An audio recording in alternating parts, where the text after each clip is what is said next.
My husband keeps choosing his nephews over our own daughters. I finally found out why.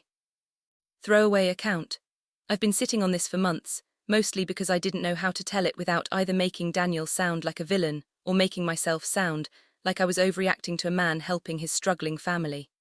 I don't think either of those is true. I think the real answer is more complicated than either one, and I needed somewhere to actually lay it all out in order before I could figure out what I actually believe about any of it.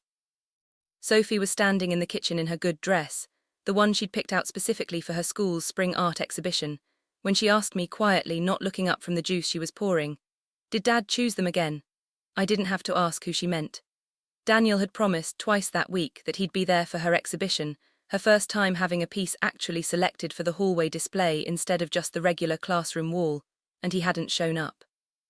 I found out why a few hours later, scrolling through his sister Rachel's social media without really meaning to, and found a handful of photos posted that same afternoon, Daniel, unmistakably, standing on the sideline of his nephew Mason's baseball game, arm around the boy's shoulders after what looked like a decent hit, both of them grinning at the camera.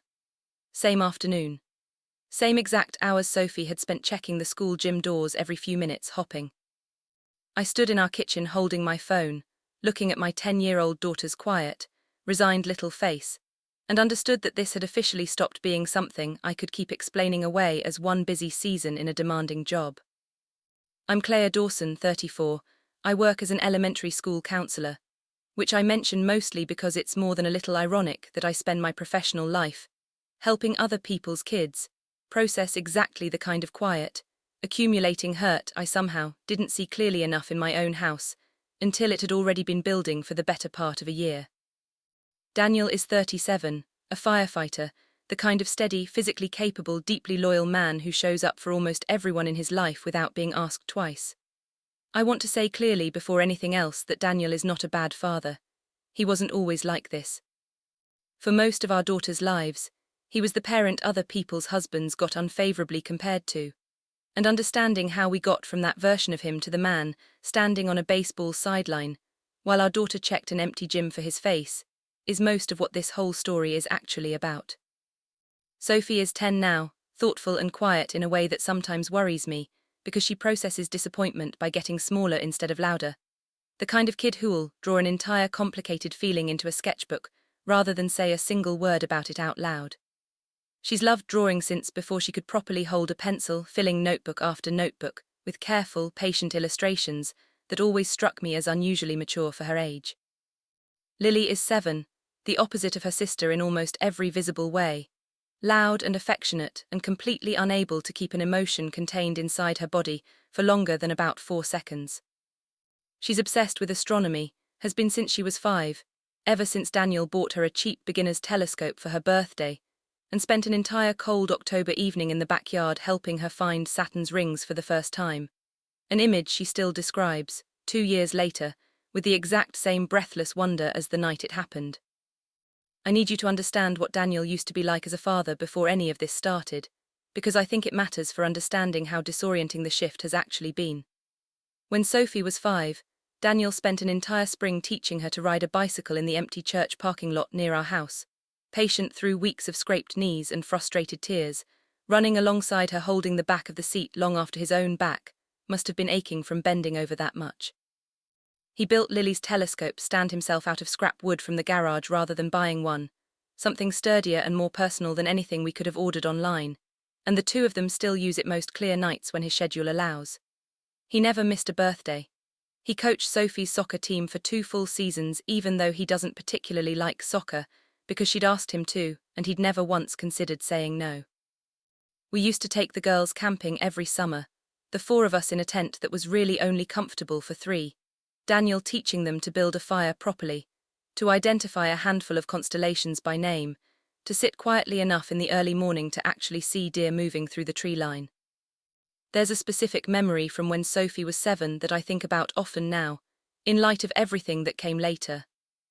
She'd had a nightmare bad enough that she couldn't be talked back to sleep in her own room, and instead of the usual compromise of letting her crawl into our bed, Daniel had taken her out to the back porch instead, wrapped both of them in a blanket, and just sat with her out there until nearly 2 in the morning, talking quietly about nothing in particular until she felt safe enough to go back to sleep on her own.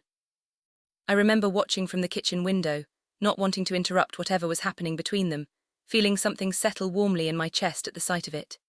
He did things like that constantly, small, unglamorous acts of presence that never made for a good story afterward, but that added up, over years, into a kind of security I don't think either of our daughters ever had reason to doubt.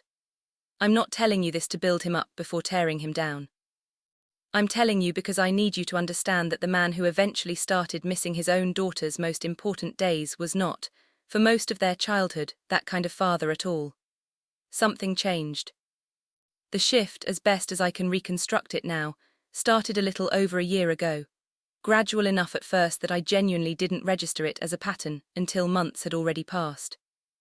Daniel's sister Rachel had gone through a difficult divorce a couple years earlier, and her two boys, Mason, 12, and Caleb, 9, had been struggling in ways that worried all of us. Mason getting into more trouble at school than he ever had before, Caleb withdrawn and anxious in a way that seemed to have appeared almost overnight. Daniel started spending more time with them, understandably at first, taking them fishing on weekends, helping Mason with a math class he was failing, showing up to their sports games with an increasing regularity that, looking back, started to outpace how often he showed up to his own daughter's events around the same period. He fixed things at Rachel's house that had been broken for months, a leaking sink, a garage door that wouldn't close properly. He took the boys on entire weekend trips, just the three of them, camping and fishing excursions that started happening more frequently than our own family trips ever had, even in the good years. He bought them gifts that struck me more than once as more expensive than what felt reasonable given our own family's budget: a new bike for Caleb's birthday, a proper baseball glove for Mason that I happened to see the receipt for, and did a small, uncomfortable double take at the price. He answered their calls immediately, every single time, mid-dinner, mid-conversation with the girls, in a way he'd never once done for anyone else, including me.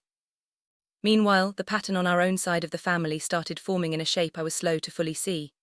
He missed Lily's school presentation about the solar system, something she'd been rehearsing at home for 2 weeks, practicing her facts about Jupiter's moons in front of the bathroom mirror every night before bed.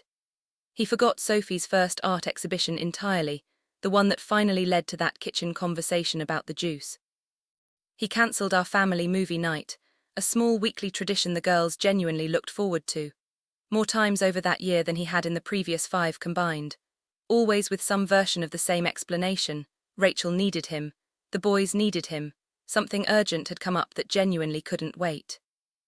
He started arriving late to dinner more often than not, and when he did make it, he was frequently distracted, checking his phone under the table in a way he'd always told the girls, pointedly, not to do themselves. Every single time he promised to make it up to them. Every single time some version of the same pattern repeated itself a few weeks later.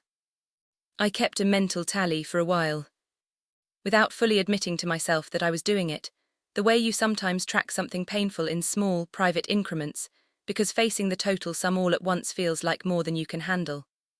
3 missed dinners in a single month, once, back when the boys were adjusting to a new school year, and everything apparently felt urgent all at once.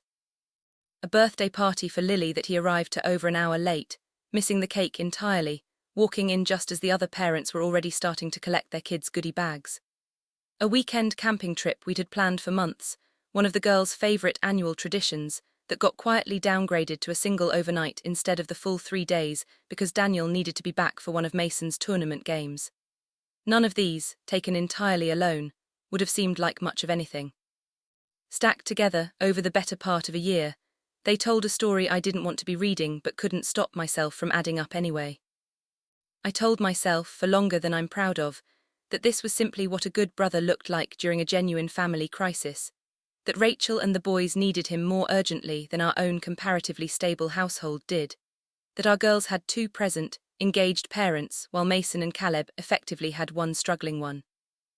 They need him, I told myself more than once, standing in our kitchen after another cancelled family plan, trying to talk myself into the kind of generous interpretation I've spent my entire career encouraging other people to extend toward the people they love.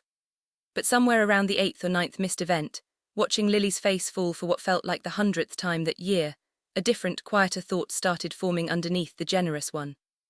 Our girls need him too. The first real confrontation happened on an ordinary Tuesday evening, nothing dramatic prompting it beyond the accumulated weight of everything that had come before. I asked him, as calmly as I could manage, while he kept prioritizing the boys over his own daughters, and something in his face closed off almost immediately, a defensiveness I wasn't used to seeing from him. "They don't have anyone else," he said. I told him gently but firmly that they had their mother. "You don't understand," he said, and something in the specific way he said it, tight and closed and unwilling to elaborate even slightly, told me there was more sitting underneath his answer than he was willing to give me yet. I pushed, and he simply repeated some version of the same sentence, refusing to actually explain what exactly he thought I didn't understand, and the conversation ended in the kind of unsatisfying stalemate that leaves both people feeling worse than before it started. It was Sophie's reaction, more than anything Daniel said or didn't say, that finally made the whole situation impossible to keep minimizing. She stopped asking him to come to things, somewhere around that same period, which I initially, foolishly, read as a positive sign, like she'd simply stopped needing his presence as urgently as she once had. It took me longer than it should have to understand that she'd actually just stopped hopping. I overheard her one afternoon telling a friend on the phone about an upcoming school event, and when the friend asked whether her dad was coming, Sophie said in a flat, practiced voice that broke something in me hearing it, "Don't invite Dad, he probably won't come." Not angry, not even particularly sad, at least not on the surface. Just resigned in a way no 10-year-old should ever sound about her own father. A few nights later, getting ready for bed, she asked me out of nowhere, "Does Dad like Mason more than me?" I told her because it was true that her dad loved her completely without question. She looked at me with an expression far too old for her face and said, "Then why doesn't he act like it?" I didn't have a good answer for her that night. I'm not sure I fully have one even now. I started spending more time with Rachel and the boys around this same period, partly out of genuine care for them, and partly, if I'm honest, because I wanted to understand exactly what was pulling so much of Daniel's attention away from our own house. What I found there was worse than I'd fully understood from a distance. Rachel's home life wasn't simply a single mom having a rough patch, the story I'd been generously telling myself for over a year. There were unpaid bills stacking up in ways that had apparently been going on for longer than any of us realized. Mason was struggling badly enough at school that there'd been serious talk of holding him back a grade. Caleb had developed anxiety symptoms, severe enough that a school counselor, a colleague of mine at a different school in the district, had actually reached out to Rachel directly about getting him evaluated. I remember one particular afternoon, stopping by to drop off groceries at Rachel's request, and finding Caleb sitting alone on the back steps instead of playing with the other kids from the neighborhood, picking at the frayed edge of his shoelace with an intensity that seemed disproportionate to the small, repetitive task. I sat down next to him, not pushing, just present, the way I've learned to be with kids at school who aren't ready to talk yet. Eventually, without me asking anything directly, he said quietly, "Uncle Daniel said he'd call after his shift last night. He didn't." I told him maybe something had come up at the fire station, an easy, generous explanation I'd offered my own daughters 100 times over the past year. Caleb just shrugged, in the specific, resigned way I'd started recognizing from Sophie too, and said, "That's okay, he usually calls eventually." Something about hearing that same quiet, premature resignation from a 9-year-old, who wasn't even my own child, unsettled me in a way I hadn't expected. It meant the pattern wasn't just hurting my daughters. It was, in its own way, failing to actually give the boys the consistency Daniel believed he was providing either. Daniel, I came to understand, hadn't simply become an involved, generous uncle. He'd effectively become the boys' emergency parent, the person Rachel called first for almost everything, the person the boys themselves had started treating as more reliably present than their own mother most days. Understanding all of that made me feel something considerably more complicated than the simple resentment I'd been quietly carrying.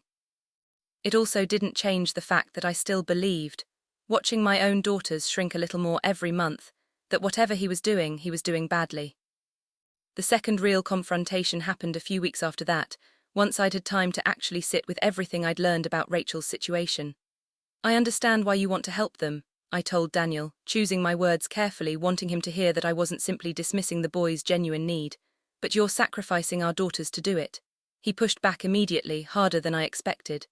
"I am not sacrificing anyone," he said. "Then why," I asked him, "does Sophie think she has to compete with your nephews for your attention? Because that's exactly what she thinks, Daniel. I've watched her stop asking you for things because she's already decided the answer is no before she even opens her mouth."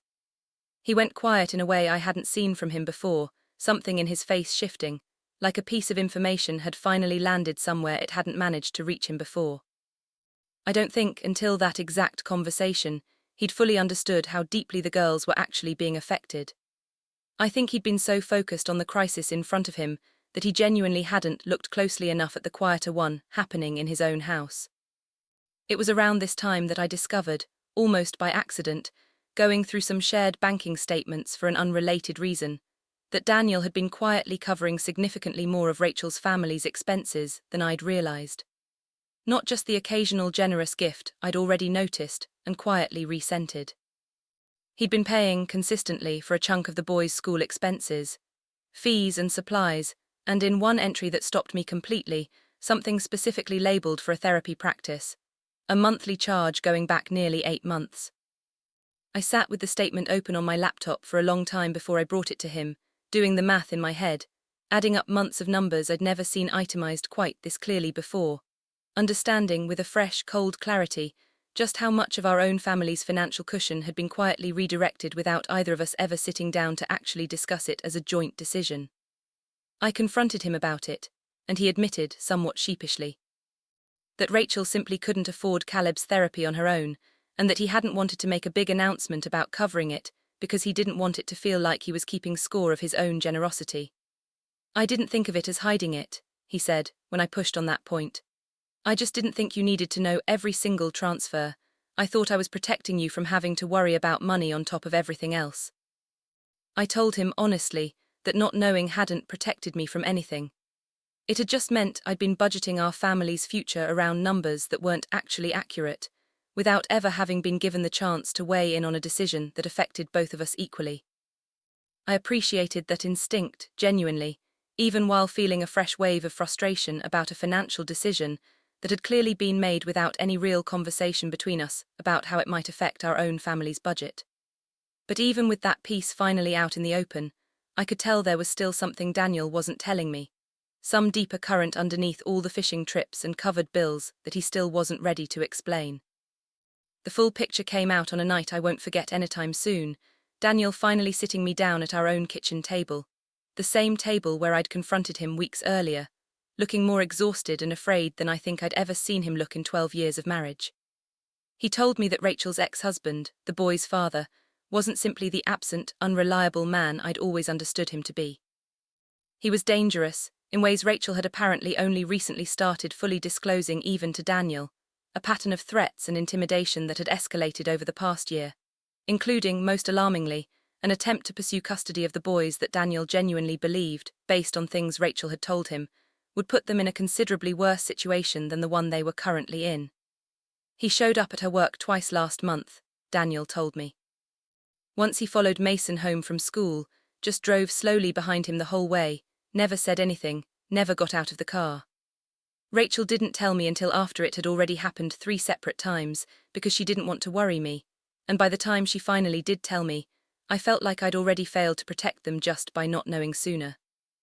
I sat there listening to all of it, feeling my own frustration from the past several months rearranging itself against this new, considerably more frightening information, understanding, finally, the actual weight Daniel had apparently been carrying largely alone for most of the past year. Daniel had been quietly, desperately trying to be the stable, consistent presence he was terrified the boys might lose if things went badly in whatever legal process was slowly unfolding, terrified that if he stepped back even slightly, something worse might happen to them than a missed baseball game or an overdue school fee. I understood, hearing all of that, why Daniel had felt the pull he'd felt. I told him so honestly, but I also told him something I needed him to actually hear, not just acknowledge and move past the way he'd moved past every previous version of this conversation. You can save them, I said, without making our daughters feel abandoned. Those aren't actually opposing choices, Daniel, even though I understand why it's felt that way to you this past year. He didn't have an immediate answer for that. I don't think, until that exact sentence, he'd ever considered that the two things might not genuinely be in competition, that his exhaustion had convinced him he only had enough of himself to fully show up for one set of children at a time. It was a few nights after that conversation that Daniel finally told me something about his own childhood he'd never fully explained to me in 12 years together, something that reframed almost everything I'd been trying to understand about the past year. When Daniel was 13, his own father had simply disappeared from their lives, no warning, no explanation that ever fully satisfied any of them, leaving his mother to raise Daniel and Rachel. Then only 9, largely on her own, working 2 jobs that kept her away most of the time. Daniel told me, his voice lower and more unguarded than I'd heard it in a long time, that he remembered feeling, distinctly, throughout those years, that nobody had actually protected him and Rachel the way children were supposed to be protected, that he'd effectively become his little sister's real parent well, before he was old enough to understand what that responsibility actually cost a person. He told me about one specific memory that had apparently stayed with him more vividly than almost any other from that whole period. He'd been 14, Rachel 10, and their mother had been working a double shift, leaving him responsible for getting Rachel to a school event she'd been excited about for weeks, a small talent show where she was supposed to sing. He'd walked her there himself, sat through the whole thing, clapped louder than anyone else in the audience when her turn finally came. And it wasn't until years later, well into adulthood, that Rachel had told him, almost offhandedly, how much that night had actually meant to her. How she genuinely believed, walking home afterward, that Daniel showing up meant she mattered in a way their absent father's absence had made her doubt. I think some part of me has spent my whole adult life trying to be that same person for her over and over, Daniel said. And when I look at Mason and Caleb struggling the way she and I struggled, I don't just see my nephews. I see us. I see a version of myself that never really got to stop being the responsible one. And I think somewhere along the way I convinced myself that if I could just be enough for these boys, it would somehow make up for not being able to do more for Rachel back then, when we were the kids who needed someone. I understood, hearing that, exactly where the pull had been coming from. I told him gently that understanding it didn't mean I could simply excuse everything it had cost our daughters along the way. He nodded. I think, for the first time, he actually agreed with me rather than just tolerating the point. I think I've been so busy trying to rescue the kid I used to be, he said quietly, that I stopped noticing I had 2 actual kids right in front of me who needed rescuing from something too. Just a quieter, less dramatic kind of need. The kind that's easy to keep postponing because nothing terrible happens the first few times you do. Understanding didn't immediately fix anything though, and the worst single moment of the entire year happened not long after that conversation, almost as though the universe wanted to test whether anything had genuinely shifted yet. Lily had a school astronomy presentation coming up, the kind of thing she'd been looking forward to for weeks, practicing her small speech about the rings of Saturn in front of anyone who'd sit still long enough to listen. She'd made a poster with actual glitter for the rings, insisting it needed to sparkle like real ice, and she'd practiced her opening line so many times at the dinner table that Sophie had started mouthing it along with her out of pure repetition. Daniel promised directly, looking her in the eye at breakfast that morning, that he'd be there.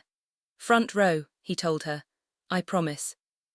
She'd hugged him so hard around the middle that morning that he'd nearly spilled his coffee, and I remember thinking, watching them, that this was exactly the kind of small, ordinary promise that shouldn't have needed to be a big deal at all. That same afternoon, Mason had a court date connected to the custody situation with his father, and Daniel, without calling me first, without even leaving a message beyond a quick text saying something had come up, went to support him instead. I found out only once I was already sitting in the school gymnasium with Lily's empty seat beside me, checking my phone every few minutes with a growing, sinking dread I didn't want to fully name yet. Lily scanned the small crowd of parents at her presentation for his face, over and over, the way I watched her do it from a few rows back, craning her neck each time the gym door opened for a late arrival, her small shoulders dropping a little further each time it wasn't him. When her turn finally came, she gave her presentation anyway, her voice noticeably smaller than it had been at the dinner table all those nights of practice, rushing through the parts about Saturn's rings she'd once delivered with such obvious delight.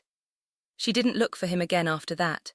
When he never appeared at all, not even for the reception afterward, she didn't cry, didn't make a scene. Didn't do any of the things a hurt 7-year-old might reasonably be expected to do. She simply stopped talking to him, not dramatically.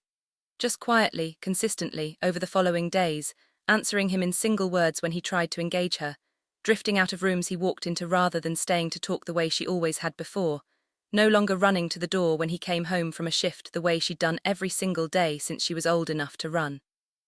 That silence scared Daniel more than any amount of yelling could have. He told me so himself, sitting on the edge of our bed that night, looking genuinely frightened in a way I don't think I'd seen from him since long before any of this started.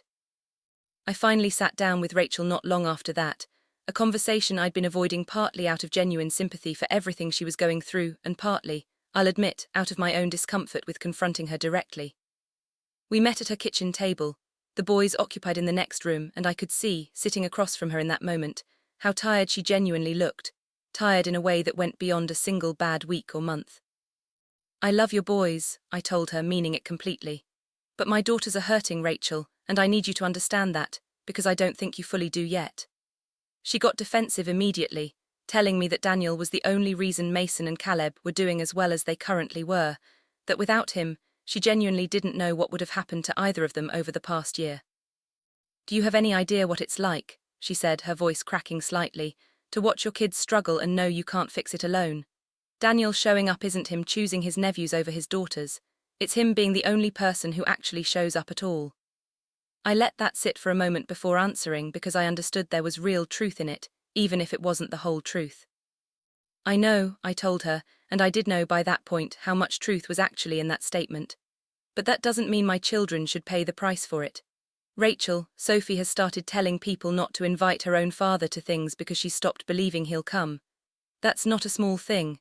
That's not something I can just accept because your situation is genuinely hard too." Something in her expression shifted slowly over the course of that conversation, less defensive by the end of it, and she admitted quietly, looking down at her own hands rather than at me, that she'd known, somewhere underneath the crisis of the past year, that she'd been leaning on Daniel more heavily than she probably should have. "It was just so much easier," she said, "to call him first. He never said no.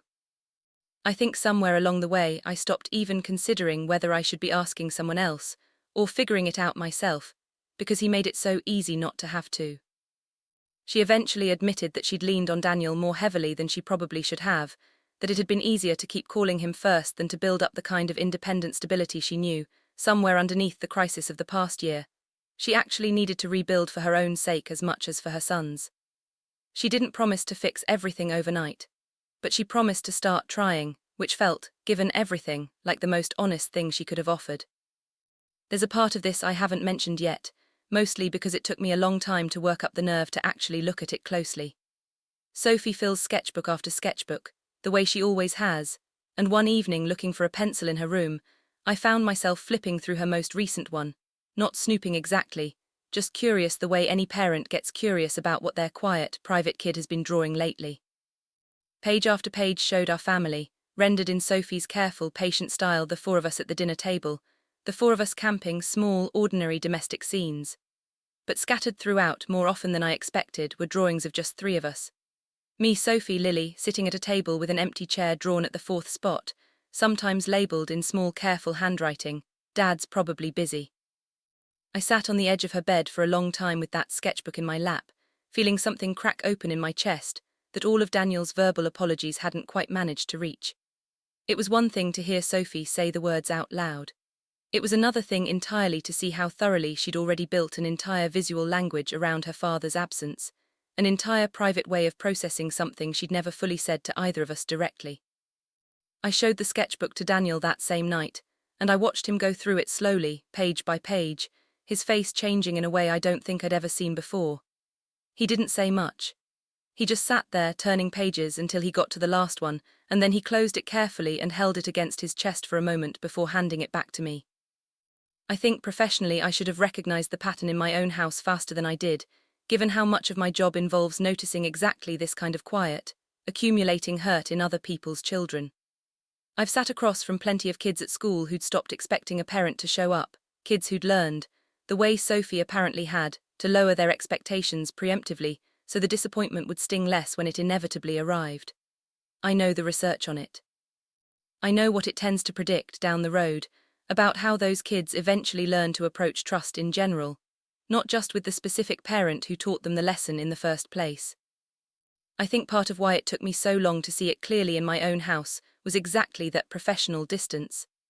I'd built an entire career around the idea that I could recognize this pattern from across a classroom, and some part of me resisted believing I could have missed it happening under my own roof, to my own children, for the better part of a year. Daniel's own realization, once it finally arrived fully, came out in a long, difficult conversation between the two of us a few nights later.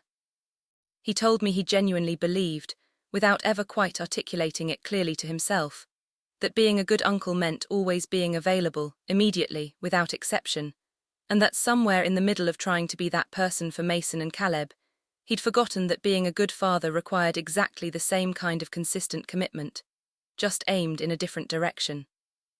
He apologized to Sophie directly, sitting with her on her bed one evening while I hovered nearby, close enough to hear but far enough to let it actually be between the two of them.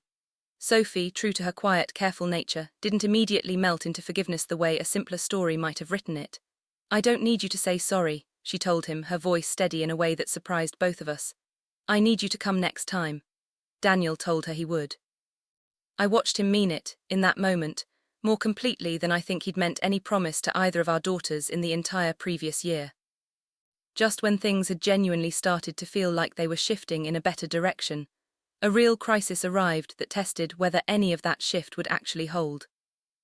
Rachel's ex-husband made a serious attempt to pursue full custody of the boys, filing paperwork that sent the entire extended family into a frightened scramble, and I watched Daniel's old instinct flare up almost immediately, ready to drop absolutely everything else in his life to be fully present for whatever came next, the exact pattern that had gotten us here in the first place. I told him this time, something a little different than my previous complaints. "Help them," I said. "Genuinely, Daniel, help them as much as they need. But this time, don't disappear from our children's lives while you're doing it. You don't have to choose between being fully absent from one family and fully absent from the other. There's a version of this where you're actually present for both, even if it's harder to manage than just throwing yourself completely at whichever crisis feels loudest in the moment." He sat with that for a long time before answering, and when he finally did, he told me he understood, for maybe the first time fully, that he needed actual boundaries. Not because he cared less about Mason and Caleb, but because the version of help he'd been offering for the past year had never actually been sustainable for anyone involved, including himself. Daniel handled the custody crisis differently than he would have a year earlier, working through it alongside Rachel's actual lawyer, rather than attempting to single-handedly absorb every part of it himself. Showing up for the specific hearings and meetings that genuinely needed him rather than making himself available for absolutely everything regardless of what else was happening in his own house. Rachel, to her credit, leaned on the support systems she'd started rebuilding since our earlier conversation, a family therapist for the boys, a support group for single parents she'd started attending, her own mother stepping in for some of the day-to-day logistics Daniel had previously handled by default. I watched, over those weeks, a version of Daniel I hadn't seen in over a year, present at home most evenings even during the height of the crisis, checking in with Rachel by phone rather than driving over at the first sign of trouble, trusting, in a way he clearly found difficult, that the boys had other people in their corner besides just him. There was one evening, right in the middle of the worst of it, when Lily asked him, tentatively, whether he needed to leave for Rachel's again, the old, careful question she'd learned to ask preemptively over the past year. He told her no, that Rachel had things handled that night, and sat down to help her with a homework assignment about the water cycle instead, and I watched Lily study his face for a long moment, like she was checking whether the answer was actually going to hold this time, before finally, cautiously, letting herself relax into the evening. The custody attempt was eventually denied, the court finding, after a genuinely difficult process that none of us enjoyed living through, that the boy's father hadn't demonstrated the stability or consistency the situation required. It wasn't dramatic. Nobody delivered a movie-worthy speech in a courtroom. It was slow, procedural, occasionally frustrating, exactly as messy and undramatic as these things apparently actually are in real life. But it worked, and Daniel, for the first time in over a year, stopped being the only adult standing between Mason and Caleb, and whatever came next.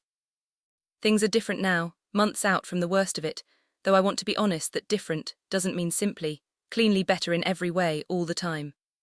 Daniel attended Sophie's next art show, the whole thing start to finish, standing in front of her selected piece for longer than I think was strictly necessary, telling her quietly exactly what he liked about it in a way that made her whole face light up in a way I hadn't seen in months. He made it to Lily's next astronomy presentation, sitting in the front row this time, and I watched her scan the crowd out of old habit, find him immediately, and relax in a way that broke my heart a little even as it healed something else. He still spends time with Mason and Caleb, still shows up for their games and their homework struggles, still answers Rachel's calls when she genuinely needs him. But he no longer disappears for them, not the way he used to, and the difference, subtle as it sometimes is, has changed the entire atmosphere of our house.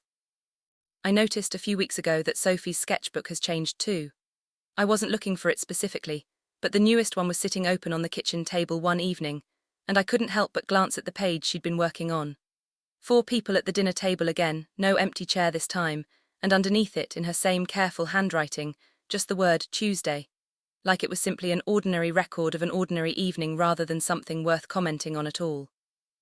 I think that's actually the detail that convinced me things had genuinely shifted, more than any single grand gesture could have. It wasn't a special occasion. It was just a Tuesday, worth drawing simply because he'd been there for it, the way he used to be there for every ordinary Tuesday before any of this started. There was a moment a few weeks ago that I think captures the whole shift better than almost anything else could. Sophie asked him somewhat carefully, testing the water in the way she still sometimes does, "Are you still going to Mason's game on Saturday?" He told her yes, and I watched her face fall just slightly, an old, familiar disappointment starting to settle in before he'd even finished his sentence. Then he added, "And I'm going to your art class right afterward." I already checked the schedule. I can make both if I leave the game a few minutes early. I watched her whole posture change, watched her actually smile, not the careful, guarded, almost smile she'd been giving him for most of the past year, but something closer to the easy, trusting expression I remembered from before any of this started. I've thought a lot, in the months since all of this settled into whatever new shape it's going to permanently hold, about the difference between loving someone and actually being available to them, because I don't think those two things are automatically the same, even though I spent a long time assuming they were. Daniel never loved his nephews more than his daughters. I'm certain of that now, in a way I genuinely wasn't certain of it a year ago.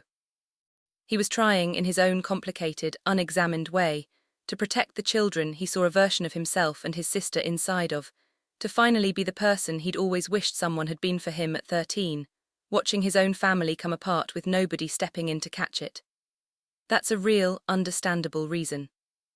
It's also not an excuse, and I think that's the distinction I needed the longest time to actually sit with instead of rushing past in either direction. Either fully condemning him or fully forgiving him before I'd actually worked through what each part of it meant. I think about my own job constantly in the context of all of this, the strange, uncomfortable irony of spending my professional days teaching other parents to notice exactly the signs I'd somehow missed at my own dinner table for the better part of a year. I've started, since all of this happened, paying closer attention in a different way at work too, watching for the quiet kids, the ones who say he's probably busy instead of asking directly, because I understand now, in a way I only partially understood before, exactly how much weight sits underneath a sentence like that, and how easy it is for even a genuinely loving parent to miss it building for months at a time.